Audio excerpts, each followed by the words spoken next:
পিতা পুত্র পবিত্র আত্মার নামে আমিন। খ্রিস্টে আমার পরম প্রিয়জনেরা, আজ সেপ্টেম্বর মাসে 4 তারিখ বৃহস্পতিবার।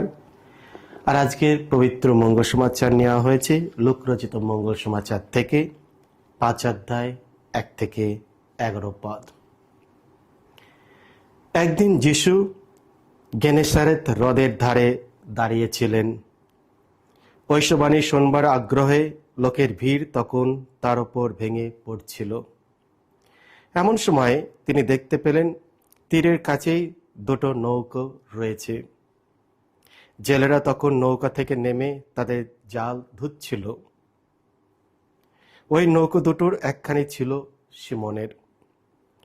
সেইটিতে উঠে যিশু সিমনকে তীর থেকে খানিকটা দূরে বেয়ে যেতে বললেন। তারপর নৌকাতে বসে তিনি সেখান থেকেই জনতাকে উপদেশ দিতে লাগলেন। তার কথা শেষ হলে তিনি সিমনকে বললেন, নৌকাটা এবার গভীর জলে নিয়ে যাও আর মাছ ধরবার জন্য জাল ফেলো। সিমন উত্তর দিলেন, গুরু, আমরা সারা রাত খেটেই কিছুই পাইনি, তবে আপনি যখন বলছেন আমি আবার জাল ফেলছি। জাল ফেললেন তারা এবং এত মাছ ধরলেন যে জালটা ছিঁড়ে যাবার উপক্রম হলো। তাই আরেকটি নৌকায় তাদের যে অন্য ভাগীদারেরা ছিলেন তারা তখন ইশারা করে তাদের ডাকতে লাগলেন, যাতে তারা তাদের সাহায্য করতে এগিয়ে আসেন।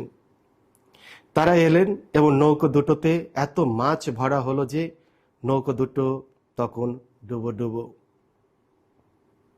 তাই দেখে সিমন পিতর যিশুর পায়ে পড়ে বললেন, প্রভু, আমাকে ছেড়ে চলে যান, কারণ আমি যে পাপী। তারা যে এতগুলো মাছ ধরেছিল তাতে তিনি ও তার সমস্ত সঙ্গীরা স্তম্ভিত হয়ে পড়েছিলেন। আর তেমনি স্তম্ভিত হয়েছিলেন সিমনের সেই ভাগীদারেরা, জেবেদের সেই 2 ছেলে, যোহন আর যাকব। যিশু তখন সিমনকে বললেন, ভয় পেও না, এখন থেকে মানুষই ধরবে তুমি। তখন তারা নৌকো দুটি তীরে নিয়ে এলেন এবং সবকিছু ফেলে রেখে যিশুর সঙ্গ নিলেন। এই হলো প্রভু যিশুর মঙ্গল সমাচার। প্রভু যিশু তোমার মহিমা প্রচারিত হোক। একটি ব্যক্তিগত সাক্ষাৎ।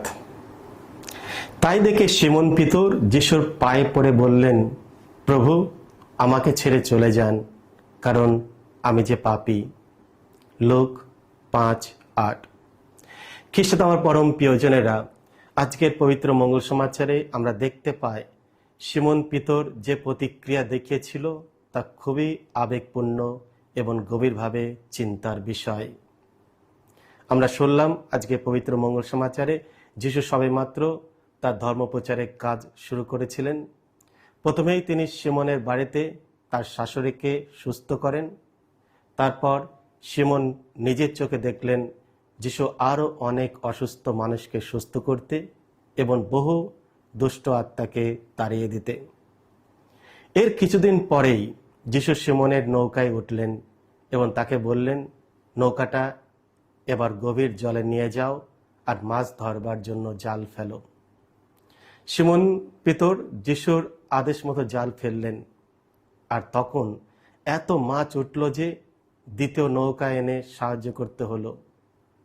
এই অলৌকিক ঘটনার পর আমরা দেখলাম সিমনের প্রতিক্রিয়া।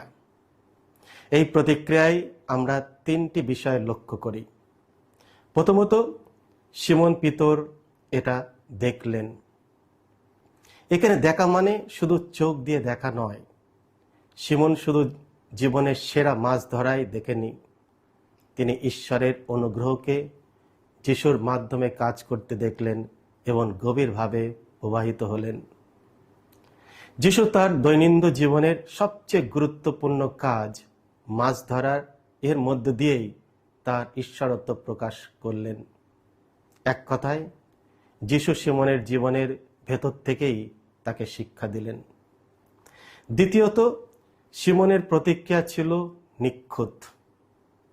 এই অলৌকিক ঘটনার মাধ্যমে তিনি সঙ্গে সঙ্গে নিজের পাপ সম্পর্কে সচেতন হয়ে গেলেন। আমরা জানি না তার কি পাপ ছিল, হয়তো দীর্ঘদিনের কোনো অভ্যাসগত পাপ কিংবা কোনো গুরুতর অপরাধ যা তার হৃদয়ের অশান্তি এনেছিল। কিন্তু আমরা নিশ্চিন্তভাবে জানি যিশুর এই ব্যক্তিগত এবং শক্তিশালী কাজ তাকে নিজের পাপ স্মরণ করিয়ে দিল। তৃতীয়ত, শিমন যিশুর সামনে হাঁটু গেড়ে বললেন, প্রভু, আমাকে ছেড়ে চলে যান, কারণ আমি যে পাপী। যদিও যিশুর দয়া এত মহান যে তিনি তাকে কখনো ছেড়ে যাবেন না, তবু শিমন তার অযোগ্যতার স্বীকারোক্তি করলেন এবং বিনীতভাবে অনুতপ্ত হলেন।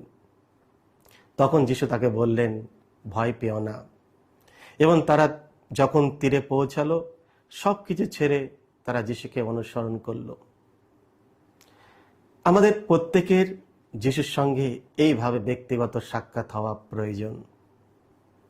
খ্রিস্টান পরম প্রিয়জনেরা, প্রথমত আমাদের তাকে দেখতে হবে, তার দিকে আমাদের দৃষ্টি দিতে হবে, তার উপস্থিতি অনুভব করতে হবে, তার কণ্ঠস্বর শুনতে হবে এবং আমাদের জীবনে তার কাজ চিহ্নিত করতে হবে।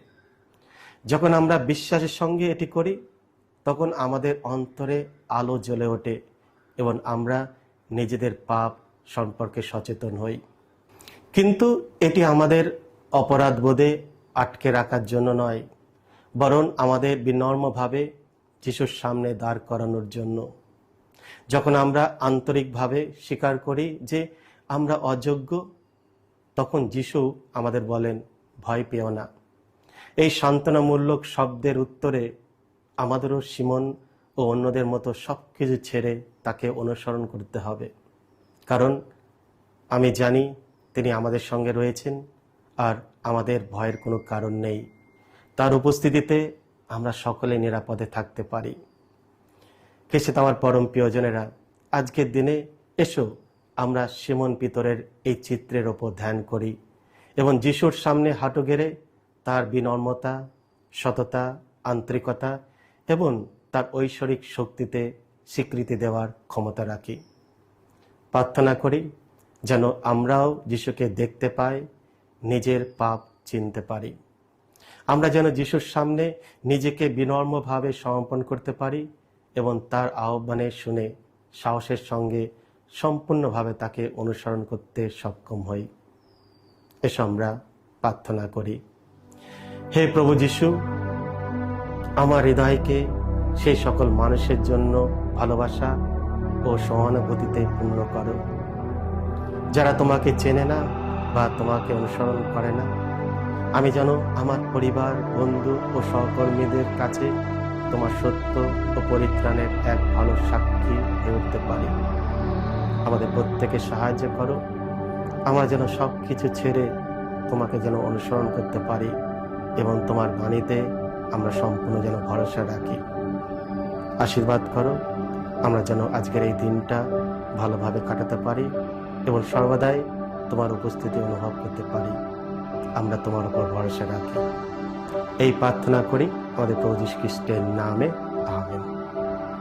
সকলকে জয় যিশু। ঈশ্বর আপনাদের সকলকে আশীর্বাদ করুন।